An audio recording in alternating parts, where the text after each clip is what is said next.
부활 새벽의 메시지라는 제목으로 이 말씀을 같이 나눕니다. 부활 새벽의 메시지라는 제목입니다. 자, 유머로 오늘 설교를 시작하려고 합니다. 자, 미국의 어떤 남자가 아내와 함께 성지순례를 가게 됐습니다. 자, 그런데 이 아내가요, 소문난 악처였습니다. 자, 이 얘기를 들을 때 소문난 악처였다. 이거를 잘 기억하고 들으시면 이 이야기를 이해할 수 있습니다. 그런데 성지순례 도중에 갑자기 아내가 심장마비로 세상을 떠나버리고 말았습니다. 남편이 장의사를 찾아서 갔어요. 시신 처리와 장례 절차를 물었습니다. 장의사가 두 가지 방법이 있다고 제시했어요. 하나는 하나님이 주신 여기 약속의 땅에 묻히는 것입니다. 축복도 받을 수 있어요. 비용도 $10,000밖에 들지 않고 $10,000면 충분합니다. 또 하나의 방법이 있는데 시신을 방부 처리하고 미국으로 공수하는 방법입니다. 이건 절차도 번거롭고 비용도 $100,000 정도가 드는 고비용입니다.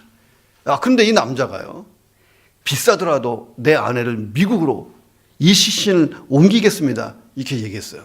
장의사가 이해가 안 돼서 물어봤어요. 왜 그러냐고. 남편이 대답하는 거예요. 여기 유대 땅에 제 아내가 묻히면 예수님처럼 부활할지도 모르지 않습니까? 제가 도저히 부활하는 제 아내를 감당하기 어렵습니다, 했다는 거예요. 자, 오늘 설교의 주제가요, 부활이에요. 부활 새벽의 메시지라는 제목으로 자, 이 말씀을 이제 나누는 것입니다. 자, 2차 세계대전 당시에 독일의 논멜이라고 하는 아주 명장이 있었어요. 이 장군 때문에 연합군이 계속 사실 밀렸어요. 논멜 장군이 1944년 6월 1일 독일 군대에게 이렇게 얘기했어요. 프랑스 서부 해안의 경계를 한층 더 강화해라, 이렇게 명령을 내렸습니다. 연합군에게 프랑스 상륙을 허용하면 독일이 불리하게질 것을 확실하게 판단했습니다. 그런데 기상이 상당히 악화되는 거예요. 그리고 안개가 가득했습니다. 안개가 프랑스 해안 서부를 다 덮었어요. 한치의 앞도 보이지가 않았습니다. 논멜 장군이 딱 보니까 안개 낀 며칠 동안은 아무 일도 없을 거라 이렇게 생각을 했습니다. 그래서 자기 아내의 생일을 축하하러 비행기를 타고 베를린으로 날아가 버렸습니다. 그런데 그 다음날 연합군의 대대적인 상륙 작전이 시작됐습니다. 그날은 연합군이 독일군을 패배시킨 결정적인 승리를 확보한 날이 됐어요. 역사는 그날을 가리켜 D-Day다, 이렇게 이름을 지었습니다. 연합군이 프랑스에 상륙한 뒤에도 독일은 최후의 저항을 계속했는데 결국은 연합군의 최후의 승리로 끝납니다.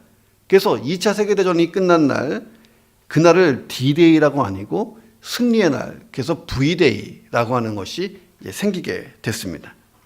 자, 성경적으로 보면 그리스도인의 D-Day는 언제냐? 예수님이 부활하신 날이다. 이 날이 D-Day라는 거예요. 예수님께서 우리의 죄를 담당하시고 죽으셨고 장사한 지 사흘 만에 부활하신 그날, 이것이 그리스도인들의 D-Day다. 자, 그날은 예수님께서 십자가에서 마귀의 모든 계교, 이것을 물리치신 날이라는 거예요. 구원의 새 시대가 활짝 열린 날, D-Day. 그래서 예수님의 부활이 기독교 신학의 초석이다, 제일 중요한 거라는 거예요. 자, 그런데 아직도 이 마귀, 이 사탄은 격렬한 저항을 계속하고 있다는 거예요. 자, 이 사탄이, 마귀가 예수님이 재림하실 때에 최종적으로 완전히 패배하고 지옥불에 던져질 거예요. 자, 우리는 그날 새하늘과 새 땅 천국에 들어갑니다. 그날을 성경은 V-Day다, 승리의 날이다, 이렇게 말합니다. 그러니까 우리가 D-Day와 V-Day에 살고 있는 거예요. 그 사이에 D-Day와 V-Day, 그 사이에 살고 있다. 자, 우리가 예수님이 부활하신 날, 예수님이 다시 오시는 재림의 날, 그 사이 긴장지대에서 살고 있다는 거예요. 그런데 우리의 구원이 확실하고 영원한 것인 줄로 믿습니다. 그러니까 예수님 당시에 유대인들은 사람이 죽으면 시신이 썩기 전에 그 사람의 영혼이 몸을 떠나지 않는다. 자, 이렇게 믿었어요. 적어도 3일이 지나야 육신에서 영혼이 빠져나간다라고 생각했습니다. 그래서 3일 정도는 시신을 잘 돌보는 관습이 유대 사회에 있었어요. 자, 그런데 예수님이 십자가 지고 죽으신 그날은 유월절과 안식일이 코앞에 임박해 있었습니다. 그러니까 예수님의 시신을 충분히 돌아볼 시간이 부족했어요. 유대인들은 안식일에는 아무것도 하지 말아야 되거든요. 자, 그래서 안식일이 다 끝나고 첫날, 다시 말하면 오늘 우리 시간으로 이 새벽에 예수님의 시신을 잘 돌보기 위해서 마리아와 몇몇 여인들이 무덤을 향해서 갔다는 거예요. 이날이 3일째 되는 날이었어요. 자, 그리고 바로 그 새벽에 이 여인들에게 부활의 소식이 전해졌다는 거예요. 자, 여인들이 들은 이 새벽의 부활 메시지, 이것이 우리에게도 영원한 소망의 메시지가 되는 줄로 믿습니다. 자, 부활 새벽이 전하는 메시지는 무엇일까? 자, 부활 새벽이 전하는 메시지는 무엇일까? 첫째는 예수님의 부활은 우리의 부활을 예고하고 있다는 거예요. 예수님의 부활이 확실한 것처럼 나의 부활도 확실하다 하는 것입니다. 자, 이 본문을 연극 무대로 이렇게 구성해서 만들어 보겠습니다. 등장인물이 누구냐? 막달라 마리아와 여인들, 베드로와 요한, 두 천사 예수님이 여기에 등장합니다. 안식일 다음 새벽날에 마리아와 여인들이 예수님의 시신을 돌보기 위해서 무덤에 갔어요. 그런데 깜짝 놀랄 만한 일이 벌어집니다. 무덤이 비어 있는 거예요. 너무 깜짝 놀라서 그냥 제자들에게 다시 달려가요. 사람들이요, 우리 예수님 무덤을 와서 예수님 시체를 가져다가 어디다가 숨겼는지 우리가 알 수가 없습니다. 무덤이 비어 있습니다. 여인들이 상당히 충격을 받았어요. 제가 좀 부드럽게 얘기했는데 어버버버 했을 것 같아. 자, 이 여인들은요, 예수님의 시신이 도난당했다. 자, 이렇게 생각했어요. 당시 유대인들이 생각하기에 인간의 영혼이 죽은 육체에 3일 동안 머문다고 생각했잖아요. 그런데 예수님의 시신이 지금 없어졌어요. 그러니까 이게 얼마나 놀라고 당황스러운 일이냐 하는 것입니다. 자, 여인들의 이야기를 듣자마자 베드로와 요한이 무덤을 향해서 총알같이 달려갔어요. 갔더니 빈 무덤만 진짜 딱 있는 거예요.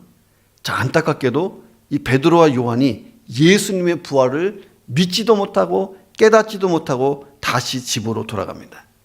자, 그리고 마리아 한 사람만 남아서 빈 무덤을 보게 돼요. 마리아는 그 빈 무덤 속에 들어가서 부활하신 예수님을 만나게 됩니다. 자, 이 연극 무대에서 가장 중요한 부분이 뭐냐면요, 빈 무덤이에요. 무덤이 비어 있었다는 거예요. 자, 본문을 가만히 보면 예수님은 부활하셨다, 빈 무덤이다, 이것을 계속해서 강조하고 있습니다. 자, 예수님의 이 부활과 관련해서 세상에는 시체 도난설이라는 게 있어요.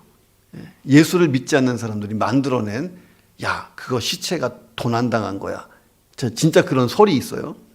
자, 예수님의 제자들이나 누군가 그 시체를 훔쳐갔다, 부활이라는 것은 없는 거야, 이렇게 가르쳤습니다. 진짜 그럴까? 자, 이제 고고학적으로 보는 거예요.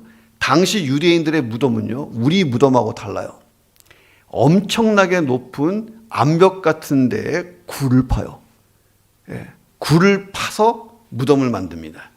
이 무덤의 입구는 일반 성인들의 키보다 큰 바윗돌로 막습니다.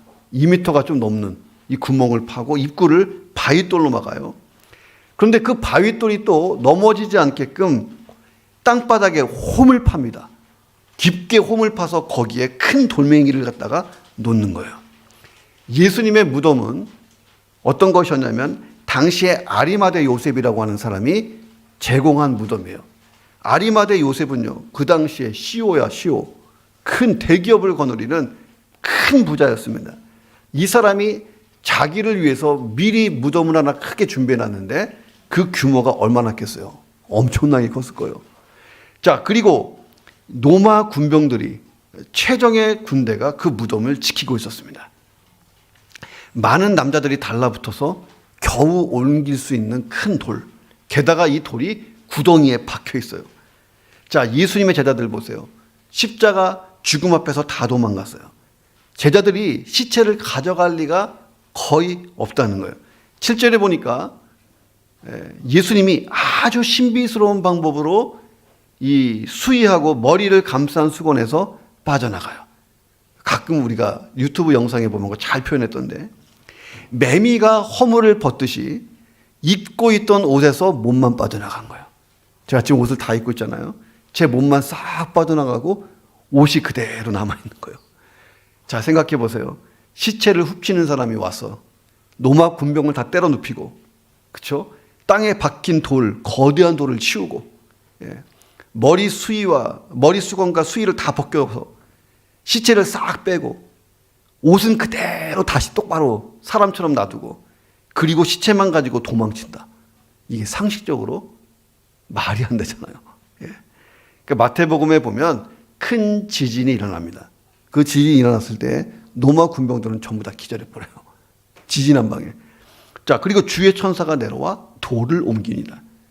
그리고 죽음을 이기신 예수님이 부활하세요. 우리는 요한복음을 보고 있고, 자, 죽음이라고 하는 것은요, 죄의 결과예요. 왜 우리가 죽느냐? 죄 때문에 죽습니다. 아담 이후로 모든 인간은 죄 때문에 죽는 거예요. 자, 그리고 그걸로 끝나지 않고 하나님과 영원히 단절된 상태로 멸망의 지옥을 향해 가는 게 인간의 운명입니다. 자, 그런데 성경대로 한다면 이 성육신하신 이 땅에 오신 예수님이 이 죽음을 이기십니다. 그리고 예수 그리스도를 믿는 사람, 다시 말하면 예수님과 이제 믿음으로 연결된 사람들을 죽음에서부터 자유하게 하시는 사건, 이게 부활절이에요. 육체는 죄로 인해서 죽을지 몰라도 우리가 천국 들어가기 전에 예수님처럼 부활의 몸을 입고 들어가게 됩니다.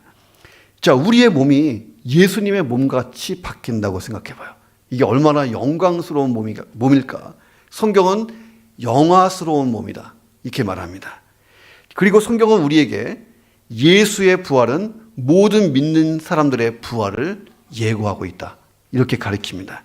사도 바울이 그래서 고린도전서 15장 20절에서 이렇게 증거했습니다. 같이 읽어보겠습니다. 시작. 이제 그리스도께서 죽은 자 가운데서 다시 살아나사 잠자는 자들의 첫 열매가 되셨도다. 여기서 잠자는 자들은요, 예수를 구주와 주님으로 믿고 죽은 자들을 뜻해요. 우리보다 먼저 앞서 떠났던 우리 장로님, 권사님, 제가 와서도 장례를 참 많이 치렀잖아요. 먼저 가신 분들, 믿음으로 살다가 죽으신 분들을 뜻해요. 그런데 성경이 예수 믿고 죽은 자들을 어떻게 표현합니까? 잠자는 자, 이렇게 표현합니다. 잠자는 자, 죽음이 끝이 아니라는 거예요. 성경은 분명히 증거하고 있어요. 잠자고 있다. 잠자는 자들은요, 깰 때가 있는 거잖아요. 자, 성경은 예수 믿는 자들이 잠에서 깨어난다, 이것을 부활이라고 표현했습니다. 예수 믿는 우리가 육의 죽음을 지나서 반드시 부활을 체험한다는 거예요. 그때 우리의 몸은 예수님의 몸처럼 영화로운 몸이 된다는 거예요. 예수님이 먼저 죽으셨고 부활하시면서 죽음의 권세를 다 이겼다 하는 것입니다. 자, 그래서 그리스도인들은 죽음을 두려워하지 않아요. 제가 와서 교회에서 몇 분의 장례를 치렀지만 죽음을 두려워하지 않았어요. 믿음으로 영화로운 천국, 부활의 날을 기대하면서 아름답게 다 떠나셨습니다. 죽음은 끝이 아니고 부활로 이어지는 새로운 시작이라는 거예요. 영원한 천국에서 주님과 더불어 영원히 사는 스타트점, 이게 죽음인 줄로 믿습니다. 자, 그래서 예수님의 부활이 우리에게는 산 소망이 된 줄로 믿습니다. 2차 세계대전 종료되기 딱 전이었어요. 1945년 4월 8일, 그날도 부활주일이었습니다. 히틀러가 전쟁이 끝나기 전에 자기 정적들을 다 죽이려고 해서 무지막지한 사형을 집행하기 시작했습니다. 이 사형수 리스트에 본헤퍼 목사님이 있었어요. 독일인입니다. 본헤퍼 목사님도 사형수 리스트에 있었어요. 부활절 아침에 본헤퍼 목사님이 감방에서 동료들과 함께 부활 감사 예배를 드렸어요. 근데 갑자기 방문이 꽝 하고 열리는 거예요. 군인들이 들어와서 본헤퍼 목사님이 예배 드리고 있는데 벌떡 일으켜 세웁니다. 군인들에 의해서 끌려나가는 본헤퍼 목사님을 보면서 함께 수감되어 있던 영국 군인들이 비통한 목소리로 울부짖었어요. 목사님, 이제 마지막이네요. 안녕히 가십시오.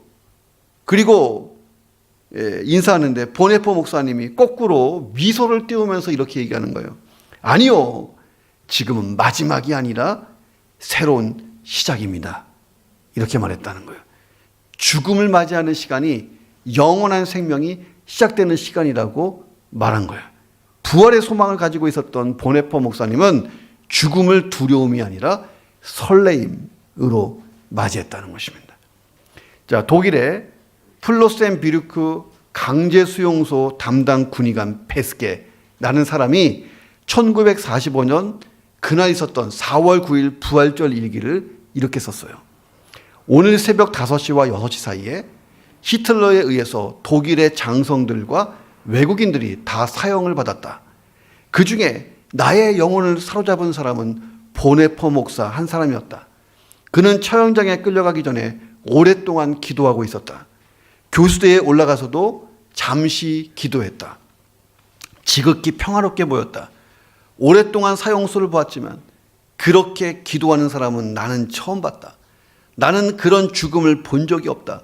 저렇게 평안하고 기쁘게 담대하게 죽음을 맞이하는 사람은 아무도 없었다.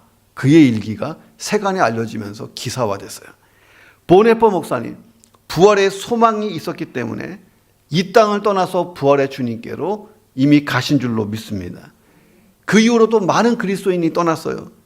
자, 예수님은 누우셨던 무덤을 비우고 부활하신 거예요. 그 예수님의 부활이 저와 여러분의 부활을 예고하는 줄로 믿습니다. 그래서 우리가 소망이 있다면 부활의 소망을 가지고 살아야 됨을 믿습니다. 옆 사람과 한번 인사하겠습니다. 예수님이 부활하셨습니다. 한 번 더 인사해요. 나도 부활할 것입니다. 이게 부활 새벽이 전하는 메시지인 거예요. 자, 부활 새벽이 전하는 메시지 두 번째는 아는 신앙보다 믿는 신앙이 되어야 된다는 거예요. 알고 있는 신앙, 이게 아니고 믿는 신앙. 자, 예수님의 시신이 없어졌습니다. 이 소식을 듣고요, 베드로와 요한이 총알같이 무덤으로 달려갔어요.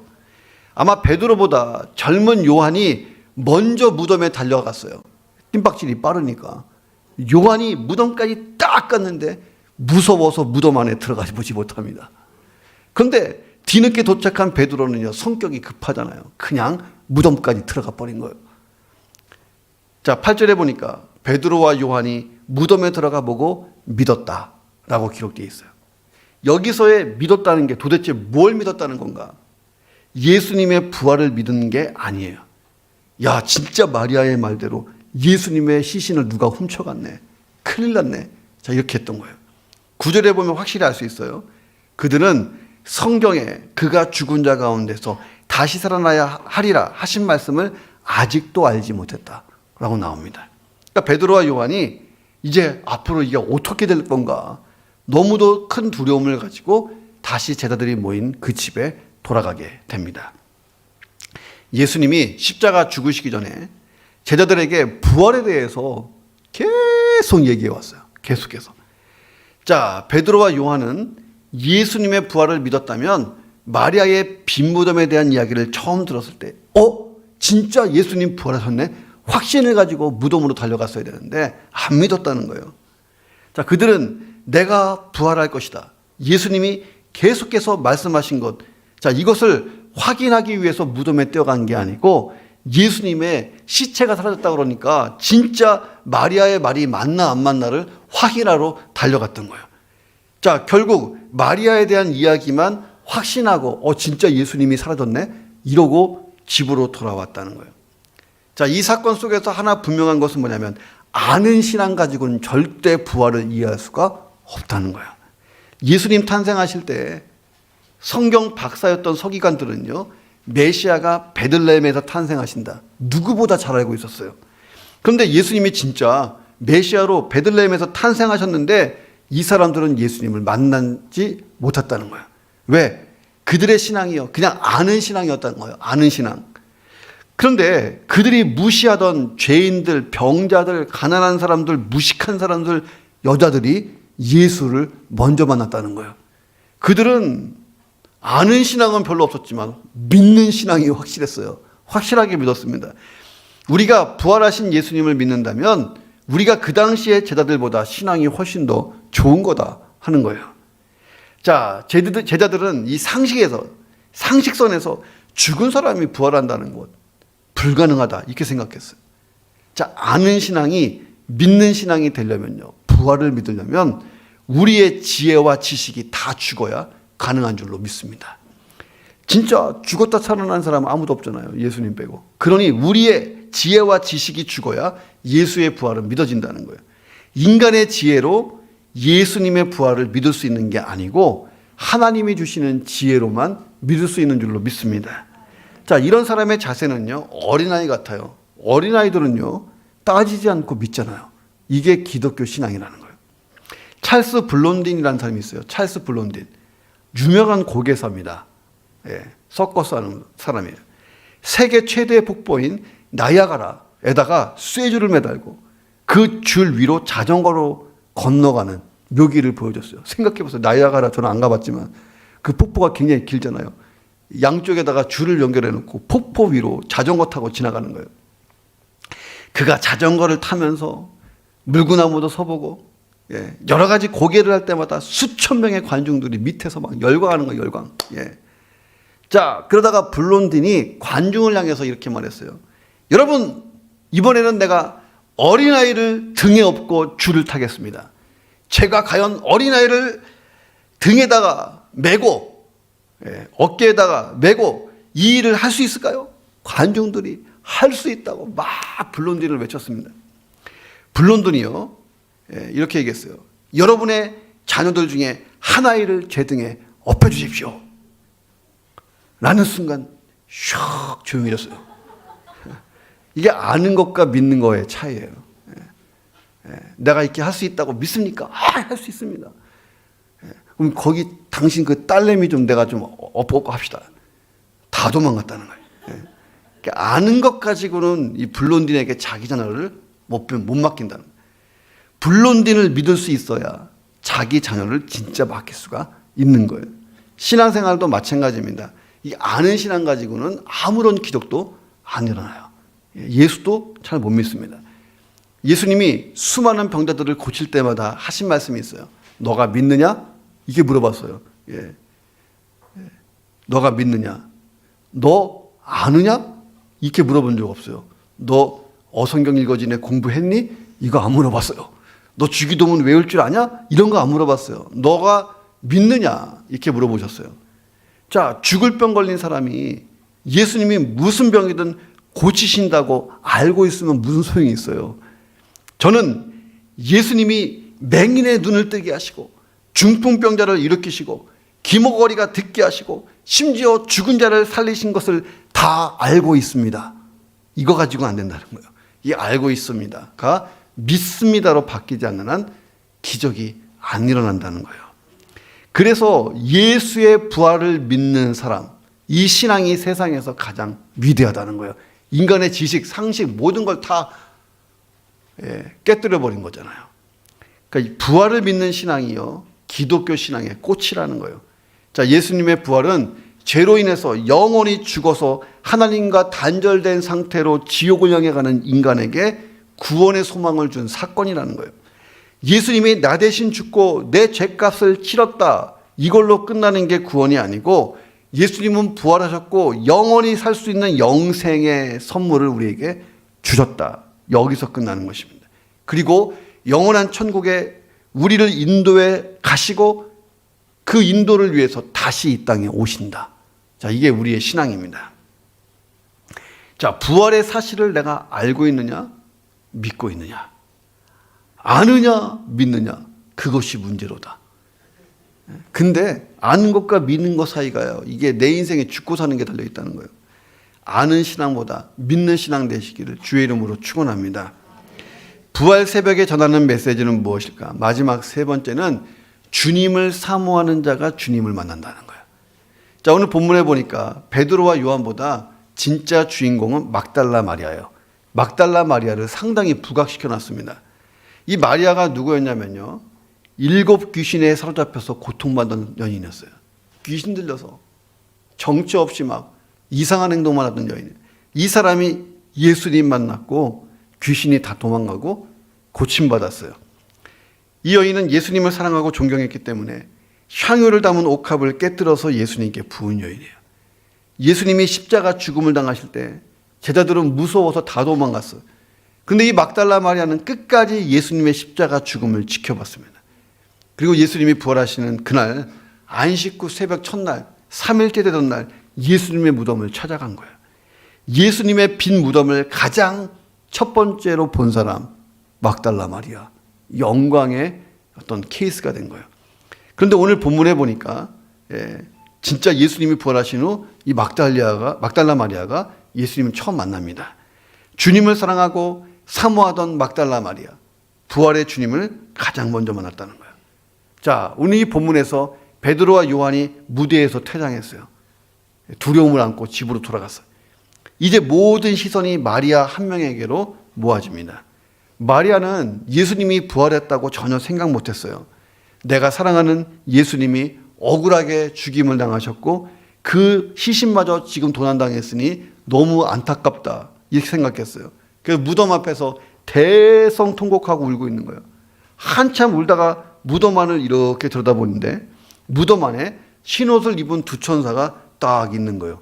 예수님이 누웠던 그 옷 위쪽에, 예수님이 남겨놓은 옷 위쪽에 머물러 있는 거예요. 천사들이 마리아에게 묻습니다. 여자여 어찌 우느냐? 천사들이 마리아가 우는 이유를 몰라서 묻는 게 아니었어요. 야, 예수님은 이미 부활하셨고 지금 너 뒤에 계시는데 기뻐해야지 왜 슬퍼하느냐? 자, 이런 의미였습니다. 그러니까 마리아가요 이렇게 대답해요. 사람들이요 내 주님을 옮겨다가 어디에 두었는지 내가 알지 못합니다. 계속 울고 있습니다. 이 말을 할 때에 마리아가요 자기 뒤에 서 계신 예수님을 느끼게 됩니다. 그리고 돌아보면서 예수님을 발견해요. 자, 그런데 이분이 예수님이라는 것을요 확신하지 못합니다. 물론 동굴 아닌 깜깜하기도 했겠죠.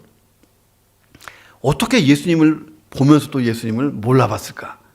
마리아의 믿음은 어떤 거였냐면 예수님의 부활을 믿는 수준까지는 가지 못했다는 거예요.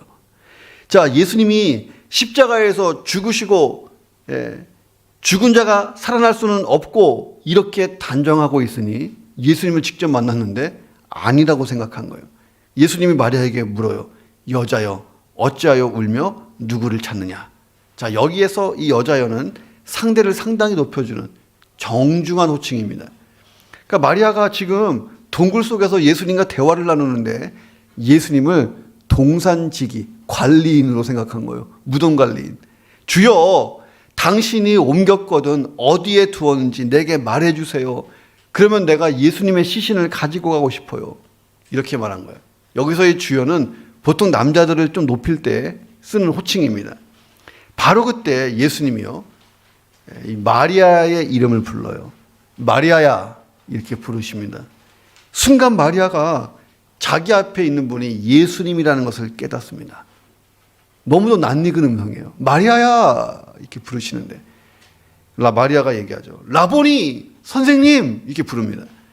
그러니까 마리아는 자기 이름을 불러주시는 예수님의 음성을 들었을 때 그동안에 예수님과 함께 했던 기억이 한꺼번에 쫙 떠올랐어요. 소름 돋듯이. 평소 예수님을 부른 대로 선생님 했던 거예요. 자, 예수님이 마리아의 이름을 부르시는 순간 마리아의 영적인 눈이 딱 떠진 줄로 믿습니다. 그러니까 마리아가 극도로 놀랐어요. 너무 감격스러워서 그냥 예수님을 꽉 붙들었습니다. 예수님이 마리아에게 나를 붙들지 마라. 내가 아직 아버지께로 올라가지 아니하였노라. 너가 빨리 형제들에게 가서 내가 내 아버지, 너희 아버지, 내 하나님, 너희 하나님께로 올라간다고 전해줘라. 이렇게 말씀하십니다. 그러니까 마리아가 예수님을 만난 이 기쁨에 취해서 계속 예수님을 붙들고 있었던 것 같아요. 그런데 부활하신 예수님은 이제 하나님께로 가셔야 되는 이 승천의 과정을 앞에 두고 있습니다. 그러니까 마리아는 어떤 생각으로 예수님을 붙잡았냐면 예수님, 우리 다시 옛날처럼 재밌게 지내봐요. 예수님이 계속 여기에 있기를 원했던 거죠. 근데 예수님은 가셔야 됩니다. 그리고 다시 오실 거예요. 이 부활의 소식을 제자들에게 알려주라고 예수님 말씀하십니다. 이제 예수의 부활과 함께 새로운 시대가 열릴 것이다. 이렇게 말씀하신 것입니다. 자, 예수님이 나를 죄와 죽음에서 구원하기 위해 십자가에서 죽으시고 다시 살아났다. 이 복음이 온 세상에 이제 전파된다는 거예요. 우리도 들었잖아요. 우리는 예수 그리스도 메시아 구원자로 예수를 믿습니다. 예수님이 나의 구주시고 나의 주님이시다. 예수 그리스도 내가 복음을 믿기 때문에 오늘 주의 만찬에도 참여한 것입니다. 마리아야 하고 부르신 예수님이 부활의 아침에 우리의 이름을 불러주심을 믿습니다. 그래서 성경에 나오지 않지만 제 생각에 내가 죽었을 때 주님이 내 이름을 부를 거예요. 조영원, 딱 눈 떠보면 천국인 거야. 난 이게 죽음이라고 생각해요. 내 이름을 불러줄 거예요. 마리아야. 그때 마리아가 영원히 깨어나잖아요. 자, 예수님의 부활은 우리의 부활을 예고하고 있다는 거예요. 예수 믿고 사는 인생, 부활의 영광에 참여하게 된다는 거예요. 이 부활이 없다면 사실 기독교는 세상에서 가장 불쌍한 사람만 다 모아놓은 종교가 되는 거예요. 그렇잖아요. 우리가 부활을 믿지 않는다면 우리의 신앙이 다 헛거예요. 부활을 믿지 못하는 그리스도인, 더 이상 그리스도인이 아니다 하는 것입니다. 자, 어느 부활절 무렵에 영국의 한 마을에 젊은 목사님이 새로 부임하게 됐습니다. 동네 사람들이요, 새로 오신 목사님의 설교에 폭 빠져버렸어요. 설교를 잘하는 목사님이었습니다. 하나 둘 교회 안으로 들어오는데 교회가 날마다 부흥했습니다. 자, 어느 날 목사님이 이런 설교로 부활절 예배를 시작했어요. 부활절 설교를 읽기 시작했습니다. 여러분, 어느 바닷가 마을에 어머니를 여인 소년이 살았습니다. 그 소년을 목숨보다 사랑했던 아버지가 있었습니다. 어느 날 이 소년이 자기 친구와 함께 바닷가에 놀러 갔는데 큰 풍랑을 만났습니다. 높은 파도와 강한 바람 때문에 둘이 타고 있던 배에 물이 들어오기 시작했습니다. 이 소년의 아버지는 등대직이었습니다. 아버지는 등대에서 아들이 탄 배를 발견하고 깜짝 놀라서 가까운 곳에 메어둔 보트에 몸을 싣고 아들이 있는 곳을 향해 사력을 다해서 노를 저어갔습니다.